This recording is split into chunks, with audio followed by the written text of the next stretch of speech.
Good morning students and welcome to this new video on how to solve thermal problems in ANSYS workbench. Now let us directly get into the problem. You all have studied, you are all studying heat transfer, so you better know the basic concepts of heat transfer. Like the problem whatever that we are dealing here is a conduction problem. So if you see this problem here, this is a flat plate problem. This is a flat plate with a plain wall which is of 50 centimeter. So here no units are given. You can consider it to be 50 centimeter, 50 centimeter width and 100 centimeter height. So this is a flat plate which is subjected to four different types of boundary conditions. That is, each phase has different temperatures, 50, 100 and 50. So all the walls are at different temperatures and the material of this flat plate is steel. So obviously the thermal conductivity of steel is 60 watt per meter Kelvin.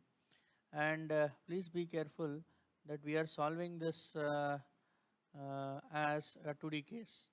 So this we are solving it as 2D case. Okay, so you can solve it as a 3D case also, 3D plane wall also, but here first I'll show you how to do it as a 2D and then we will see how to solve it as a 3D case. Now directly get into the workbench. Now as you open this workbench you're going to get this kind of blank window. Since we have to solve a steady state thermal problem, you need to pick this steady state thermal analysis systems. Please select this and drag and drop it onto the platform. Now what is that you have to do is, since it's a steel, if you want to confirm it, just go to engineering data and please edit this. So you can just see by default it has been selected as structural steel, and then the thermal conductivity of the steel is 60.5 watt per meter Kelvin is been automatically given here. So you can close this. So this part is done. Now, whenever you are solving, if you want to solve it as geometry, as a 2D geometry, so click onto this geometry and the right side, if you can see here, here in this analysis type, instead of 3D, please change it to 2D. So this is the one important step that you need to change whenever you are solving the problem as a 2D problem. Now, as you already know, the procedure of solving in any numerical tool is that modeling, meshing, setting up the equations and solving and then solution. So let us now create the geometry. Go to the geometry and then click on to new design modeler. Now it will take few seconds to open it. So let me remind you, this is the problem we are solving in. So we need to create a plane of 50 mm, 50 centimeter width and 100 centimeter height. Now my design modeler is open here. Please select XY plane. Now right click onto the XY plane and give it as look at. So it will be a normal to the observer or the person who are handling the software.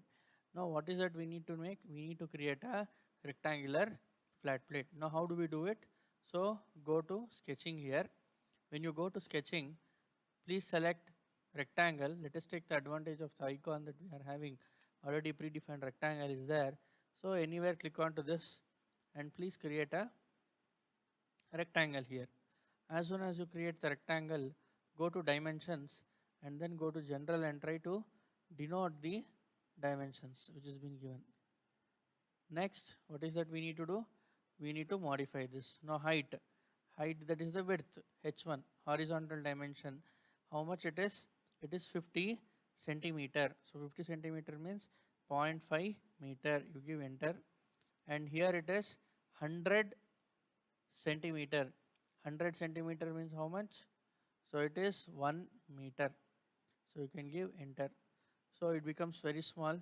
You can zoom in little bit and you can see this is our flat plate. Now you can move the dimensions little bit uh, closer to it. So you can just keep on moving this.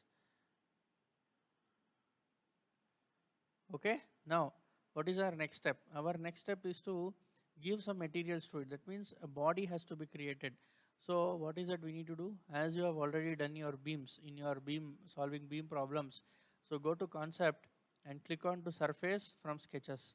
So click onto this surface from sketches. Here you need to select the geometry. So what is that you need to do is, please select the control button, keep the control button pressed and select all the geometry and you can give apply. So now you can see it has come here. Now you give generate. As and when you give the generate button, you can see on the screen that a 2D flat plate has been created. Now this is what we need to do in the design modeler step. You can see here in the tree outline, one more surface body has been created. Now what is that? You can close it or you can just minimize it.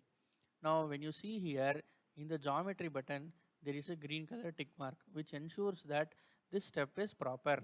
Whatever the job that you have done in geometry, it is correct. Next we need to go to model. So just click onto the model and right click onto the model and select edit button. Now you already know that after geometry we need to do meshing. So let us now create the meshing part in the modeling thing. It will take few minutes, don't worry. So this is what it has been created. Now what is that you need to do?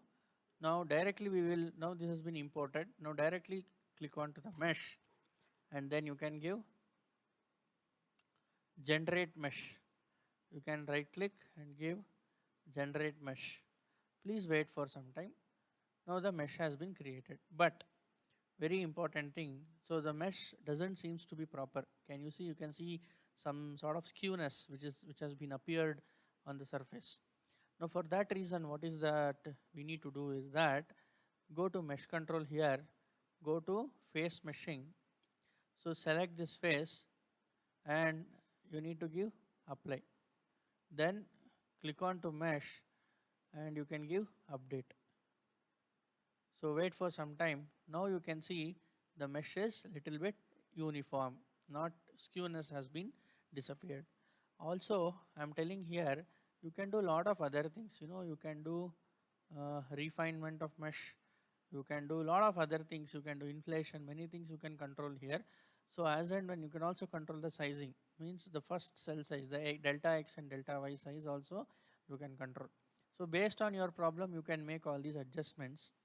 Now, what is that next thing? We have done the meshing part. What is the next thing? We need to build the boundary condition. Now, if you want to give the boundary condition, let me take you back to the problem here. What is the boundary conditions we have given? All temperature boundary conditions. So right, left, top, bottom, everywhere you need to give the temperature as the boundary condition. So in order to give temperature boundary condition, we need to select the individual faces separately. So please select this section so that you can select the side. So here in the top side, you need to select the line. So click on to this and select the left side one.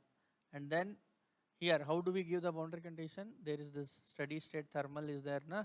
Right click onto that and give insert and go to temperature. Now you can see here it is showing you this. And then in the magnitude, how much you need to give? You need to give 100 and give enter.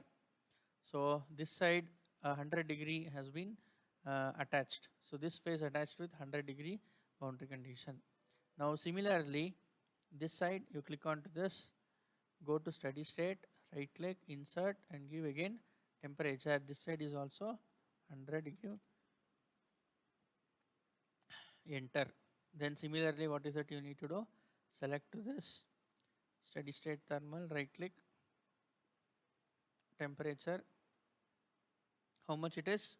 50, enter. Similarly, come down, right click, insert, temperature, again it is 50, please give enter. So if you observe here, all the boundary conditions are over. Now if you want to check it out whether all the surfaces are given, you can keep on clicking. See temperature, you can see 100, temperature 2, again this is 100, temperature 3, that is this one which is 50, temperature 4 which is 50. So if you want to change anything, you can change it here. Now here only I am telling you. So you can click on to this right click, here insert is there. Here you can see lot of other boundary condition also can be given. So if you know the temperature, you can give temperature. If you know the heat transfer coefficient, it is convective boundary condition is there, you can give that. Radiation, you can give heat flow, heat flux. So whatever boundary conditions that is being given in the problem, that type of boundary condition can be given to any phase of the geometry. Okay, so let us move further. Now our job of giving boundary condition is over. What is our next step? Our next step is to solve. How do we solve? Go to this steady state thing. No, sorry, yeah. Go to this solution thing, right click you give, and you please give solve. Now if some error message appears, then there is some problem here. If nothing, no messages have appeared, means there is no mistake. So you can see there is no message that has been popped up in the screen. So I feel whatever that we have followed the step is pretty correct. Now how do we see the solution? Now please go to solution. Here also you need to insert. So what is the data we want? We want the thermal data, that is temperature. So please click on to the temperature. Now how do we see the temperature? Right click on the temperature, you give evaluate all results. If you try to give evaluate all results, you can see the contour. Now how do you animate this contour? Now hold on for a moment. So if you see this contour, you can see the maximum temperature is how much? 100 degree, minimum is 50. You can see the variation of 50 to 100. The different color represents different temperatures. You can see how beautifully these contours have been appeared. So it is lesser here. Blue color represents lesser. As you can see the temperature, always heat flows from high temperature gradient, high temperature body to low temperature body. So you can see here the temperature, how the entire plate is getting, getting heated up, how it has been getting heated up. So the influence of this side is this much. How beautifully it has been shown here, you can see that. So you can animate this if you want to see the animation. So you can see that, how this is how you can animate. You can click this button. Okay, now similarly you can go to solution and you can insert total heat flux. Okay, you can again give right click onto that and give evaluate all results. So you can see the heat flux which is there. So maximum heat flux is how much? 9800 or 98,917 watt per meter square. So you can do all these things again. If you feel like seeing all the results, you can keep on seeing all the results. Probe is there, contact tool is there, so many other results are there. Okay, so I hope you have understood how to carry out this problem. In the next video I'm going to show you how to actually give the different type of boundary condition for the same problem, how to give different types of boundary condition and how the solution will be changed. Okay, thank you.